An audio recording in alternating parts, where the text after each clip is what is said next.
We all know what My Dress Up Darling is most known for. Some of the most spiciest and best animated scenes in all of anime. So I wondered just how many spicy scenes are there in My Dress Up Darling. Okay. Let's do this. Now, all things considered, the first episode is actually very tame. The first 10 minutes basically just spent establishing our main character, or one of two main characters, that being Wakana Gojo. And then 7 minutes into the episode is the first time we see Marin Kitagawa, and she quite literally crashes the scene. Now, this is where we get our first spicy scene. We just basically get a minute of Gojo checking out Marin Kitagawa head to toe. Okay, that was our first Gunner shot of the show. There's gonna be 20,000 more. And right here is where I would like to establish some rules. I'm specifically going to count the scenes which have explicit, spicy meanings behind them. And also I'm not going to be bound by length. If there is a quick surprise panty shot, I will going to count it just as much as I'm going to count like a 10-minute long scene, and oh boy, we are going to get to that. After we learn Marin Kitagawa is a full-on weeb, we see Gojo trying to sew, but his sewing machine at home gets broken, so he has to go to the arts and crafts club in the school. And here we have the first long scene. We basically get 5 minutes of Marin walking around in her prototype cosplay that she failed at making. Okay, that was the first episode. Honestly, not even that bad. It's just a bit more spicier than the usual anime. Then we get to episode 2, and there is a reason why this show got so popular as it did after the second episode. We first basically get treated to 3 scenes of just showcasing the character Marin will cosplay. We also get a secret jiggle physics shot, and I'm going to count that as well. I might be wondering that this counting doesn't make no sense, and honestly, yeah, I don't know what I'm doing here. After that, throughout the episode, we get a peach shot and up and down look at Marin, which I will also count. And then we get another surprise peach shot. What is wrong with this anime? This anime is not allowed in this Christian household. And then we get treated to the most Gunner 10 minutes that have ever been animated and put on screen.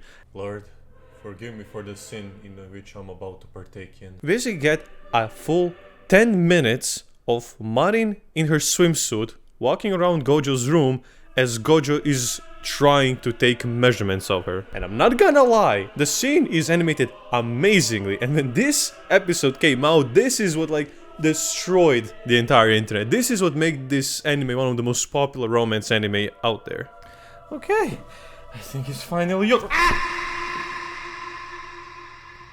Is it finally done? Excuse me. I need to go to the bathroom. So I've just taken this 10-minute juggernaut of a fan service episode and just counted it as one scene. Hey, I'm not gonna lie, that was awesome. Whew, okay, but after episode 2, this anime is bound to slow down a bit. Okay, yeah, we get treated to a wet dream in the first minute. And honestly, I do have to say, I did take a look at the manga as well as I was rewatching this anime, just to see if there are any spicy scenes that are done differently, better or worse in the manga. And honestly, truth be told, this anime is a very, very faithful adaptation of the manga. Even the art style is really nicely translated into anime, and all the scenes are pretty much adapted, except for one scene which I kind of like more in the manga, and that is in chapter 5, and that panel in the manga it's just honestly insane. Okay. 3 episodes in, you can handle this, Matt, you can handle it. Also in this episode we get a flashback of Gojo thinking about Marin in her swimsuit, and I will not be counting flashbacks because we already seen that scenes, and it seems kind of redundant to recount them again. Now we actually didn't get any fan service scenes for 13 minutes, and we actually get a quick one with Gojo and Marin while they're out shopping. Son of a bitch. I will also count this shot of the cosplayer because it is in the focus of the shot and it is really seductive. No! Fuck no! I am not counting that. Get your hands out of your pants! Now we get to episode 4, and this is actually a really important episode for this whole anime, because there are only 2 fanservice shots in this entire episode. One is a surprise pitch shot, and the other one is a scene of Marin putting on her cosplay. but most of the episode focuses on Gojo and him struggling with balancing making the cosplay for Marin, him going to school and finishing his exams, and also taking care of the shop and taking care of his grandpa who hurt himself. It's basically just a full episode of Gojo trying to lock in because he has only 2 weeks to finish Marin's cosplay, and she's basically the only person, aside from his grandpa, that acknowledged his hobby of making hima dolls and not laughing at him, so he really wants to put all of his passion, all his abilities to not mess this up and actually deliver on all accounts. But then we throw all that down in the water because now we hit episode 5, and this is the episode where Marin puts on her cosplay and goes around the convention with it. First we get a scene of Marin just dancing around in her cosplay. Ah, okay, I see. That's what the kind of episode this is going to be. I see. Then you get 2 quick fan service shots of Marin, one shot of her running in slow motion, followed by a scene that made me very sweaty. Don't go, man. Don't go. Don't go. Don't go. And one final surprise pencil shot! And this is also the episode in which Marin actually falls in love with Gojo. She falls in love with Gojo here! She falls in love with Gojo here! Same! Different Gojo, of course. This whole manga is basically just an anti-rent-a-girlfriend at this point. Then we get episode 6, which starts off pretty casual, till it doesn't. We first get a scene of some casual cleaning, and then almost 10 minutes later in the episode, we see...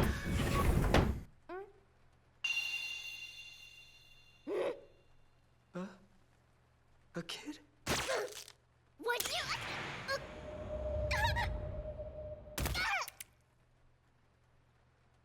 I think now it's time to address this really important elephant in the room. Lollies and lolly-like characters always are and always will be a big talking point in anime and manga community. Like, is it weird to simp for them? Is it not? Now, in my personal opinion, it's like, yeah, I met people who genuinely, I guess, look like that have those kind of body types. But then again, is it weird? Yeah, it is kind of weird. I personally don't like it. And sometimes anime does cross those limits. For me personally, whenever I see like a canonically underage character get, you know, fan service to get spicy scenes, I don't like that. And also characters that do look very much like children, although it is said like, oh, they're 3,000 years old. Like, for example, Beatrice from ReZero, some people simp for her, and yeah, she's 3,000 years old, but come on, she genuinely looks like a child. With Juju, I'm kind of more lenient. You know, at first, I'm like, ugh, it's kind of weird, but then again, like I said, there are people who look like that, so is it weird? Yes. Do I have a boner? Yeah. Okay, but that's done.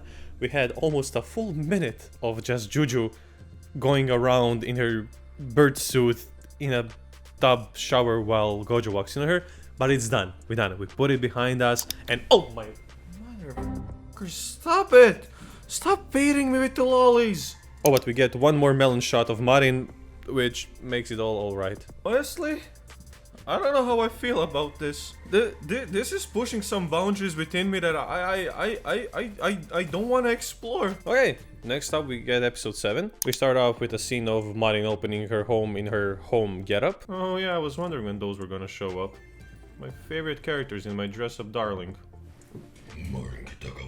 We get a nice Gordon Ramsay scene. Yeah, she's cooking. We get one more Juju pencil shot. No! Then we have a shot that was framed and executed way too seductive, so I'm adding it to the count. Okay, honestly, why does she keep getting so many fan service scenes? I mean, who goons to this? And then we get introduced to Juju's little sister, who is in middle school. Oh no. There's an even younger one. Again, I do have to put on a disclaimer. I am not counting shots that I think are, ooh, this is hot for me, I am going to goon now. No, I'm trying to count shots that the show framed as fan service. Now, although this character is canonically, I think like 13, 14, something crazy like that, to me that's extremely weird. Not gonna lie, kind of uncomfortable, but the show frames these scenes as fan service, so I do have to count them. So I'm counting this one as well. And then we get episode 8, which basically doesn't have any fan service at all. What, are you serious? We basically get one surprise pencil shot, and that's pretty much it. Other than that, we just spend the episode learning more about Juju and her sister Inui, and yeah, it's pretty chill. Oh my lord, is this what normal anime feels like? Oh, never mind. Now we hit episode 9. That's nice. No going. No going. No going. No going. No going. Because this is the pedo episode. Okay, I'm trying to get really quickly through this. We start off with a quick pencil shot, a melon shot, a quick pencil shot, a melon shot, a pencil shot, and another pencil shot. Melon shot. What am I doing with my life? Another melon shot, and another melon shot.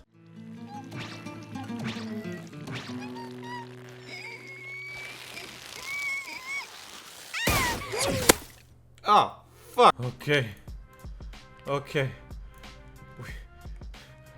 We made it out of the underaged episode. Okay, that's it for episode now. Now we go to episode 10. It starts off with an almost pencil shot, almost, but intention is there. So I will count it. I also kind of realized I maybe made a mistake in previous episode. I said I was gonna compile all of these pencil shots in one scene. So I could have actually done that with the Marin and Juju doing their cosplay shoot into one scene, but I already made this list, so I'm gonna leave it like this, but you can totally call me out on that in the comments down below. Again, I don't know what I'm doing, so any kind of criticism, I'll just take. Then we get another melon shot. Then we go 8 minutes without any kind of fan service, which is a rarity for this show. And we get a rare tie shot. Nice. Then we basically get a minute-long scene where we meet Veronica, the next character Martin wants to cosplay. I knew a Veronica once. She did not look like that. After that, we get a quick look at all the cosplays that Gojo has done. Hey yo, where are you looking? Then we get a full-blown minute of Tan Marin being peach cheeks naked in Gojo's bathroom. Cheeks out and all, everything. Am I sure this is not an H anime? And one final undermelon shot. Now we get to episode 11. Ooh, this is going to be a good one. In the first minute, we get a hit with a nice dogs out shot. Then we get a super rare collarbone shot. Nice. Lord, forgive me for my sins. One more dog shot for the count. Quick look at Veronica again. A quick shot of Gojo imagining Marin, and then it starts. Now, just like the swimsuit scene in episode 2, this whole section in the Love Hotel can also be compiled, and then you will get a big ass scene with 8 minutes and 10 seconds. But you can technically split it in two. One scene of Marin getting prepared and kind of putting her makeup and cosplay on. Then you get another surprise SSR pull of a knee shot. Dang, you don't see that very often. And then you get that final scene of Gojo and Marin actually taking pictures of the cosplay.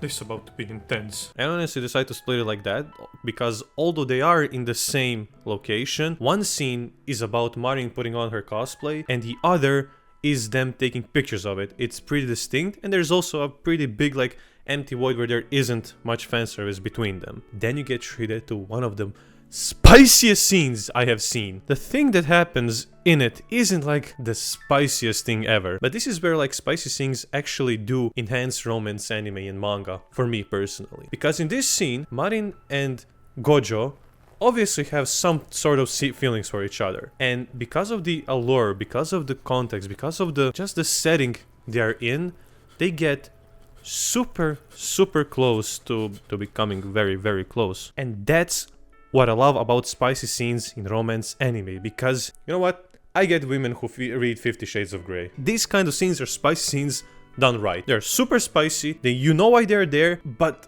if you look at them from the context of the story, they just hit 10 times harder. So yeah, this is my favorite spicy scene in the show. And then we get episode 12, which again is actually pretty surprisingly tame for the final episode of My Dress Up Darling. Hey, what? That's actually a pretty cool recreation of Texas Chainsaw Massacre. We got our first fanservice scenes 8 minutes in, and it's a dogs out scene. Then we get 3 wet t-shirt shots of Marin, and then we get Yukata Marin added to the list. Added to the list. Added to the list. Added to the list right now. I'm putting this thing here for me! And then we get one final spicy shot. Oh my lord, fireworks. Fireworks. Okay, I'm putting in this thing here for me. I'm putting it. No, I'm kidding. I'm not that crazy. Which is almost right at the end, and it's probably one of the most famous actually shots from My Dress Up Darling, and it's Marin's amazingly animated thigh shot, which probably caused the entire GDP of Belgium to animate. And yeah, that's every spicy scene in the first season of My Dress Up Darling. What do you mean there's a second season?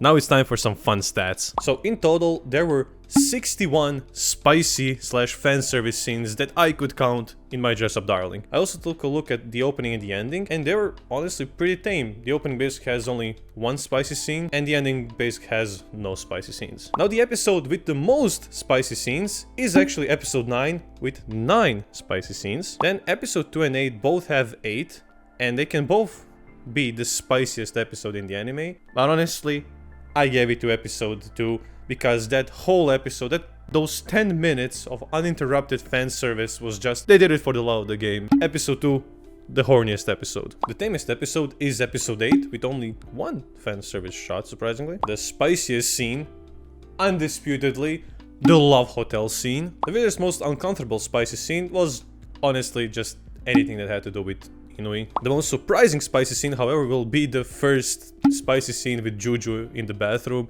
because that genuinely caught me off guard. Like, even rewatching it, I forgot that happened, and I almost died while watching that. The longest spicy scene is, of course, the swimsuit scene, which goes on for 10 whole minutes. But yeah, this was every spicy scene in the first season of My Dress Up Darling. Now, I could have done season 2 as well, but I first want to see how this video did. So if you want to see season 2, please leave it in the comments down below, and I will cover season 2 as well. And I will also take a look at some suggestions as to how to count these scenes or not. And yeah, now I have to go and do another baptism because I feel very dirty after making this video.